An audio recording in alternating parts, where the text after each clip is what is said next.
Hi, I'm Laurent Tourondel and we are at L'Amico, and today we're going to prepare white mushroom pizza. So I use white mushroom on the pizza because of the cleaner flavor of mushroom compared to a wild mushroom. So we make our pizza dough in-house, and then kind of a long process to make it at home. So sometimes it's better to buy it at the local pizza store or maybe at the supermarket. In this case, the one we have here, the one we make at L'Amico, is made on a 2-day process. But also, if you are in New York, we also have the dough to go for you to make your own pizza at home. So even if you don't have a wood oven, the pizza is also grilled to bake on the stone oven or sometime on the grill. So to get started, we have the dough who's been already proof, meaning it's been spinning in and out of the refrigerator for the last 2 days. But in this case here, the dough has been out for about an hour and a half to just raise it again. So this is what I'm working with now. So I'm going to stretch the dough with a little bit of flour. Some people put a ton of flour and they roll in flour. I don't like it. I think it's better to just minimize it, and you don't need extra flour on the dough, I think. See, my dough is stretched. It has bubbles everywhere, about 1/8 of an inch in the center and a little bit thicker on the outside.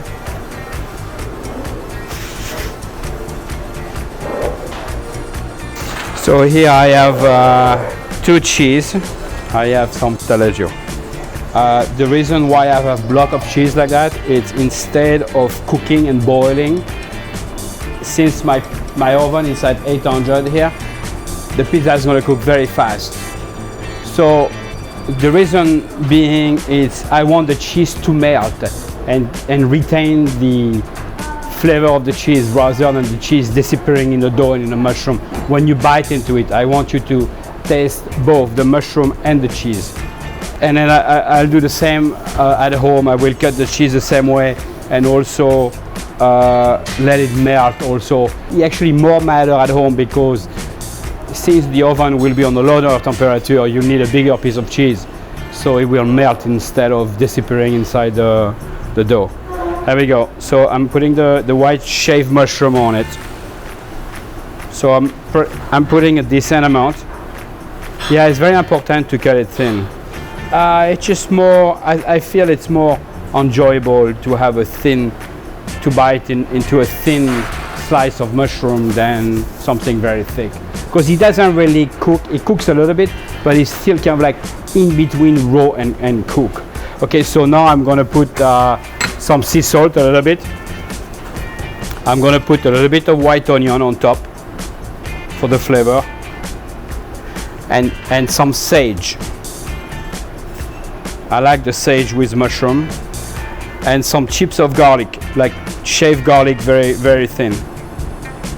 And now I'm gonna bake it.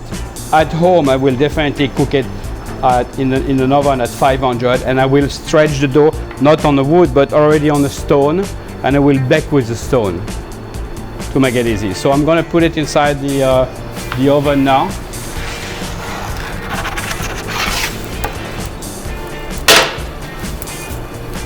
It'll take maybe 2 minutes maybe. At home, it will most likely take maybe 10 minutes at home, I will say. Close to, yeah, maybe 8-10 minutes.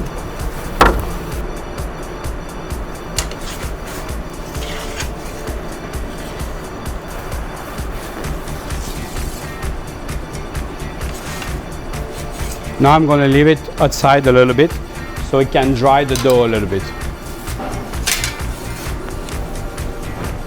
See?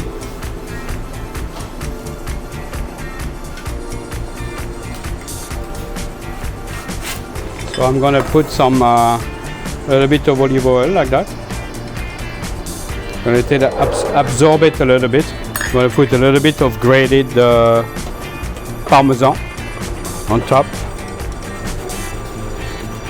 So it doesn't melt. So I have this little bit of picante flavor on top of my pie. And now I'm ready to eat and cut it. See, important is I have a very steady dough.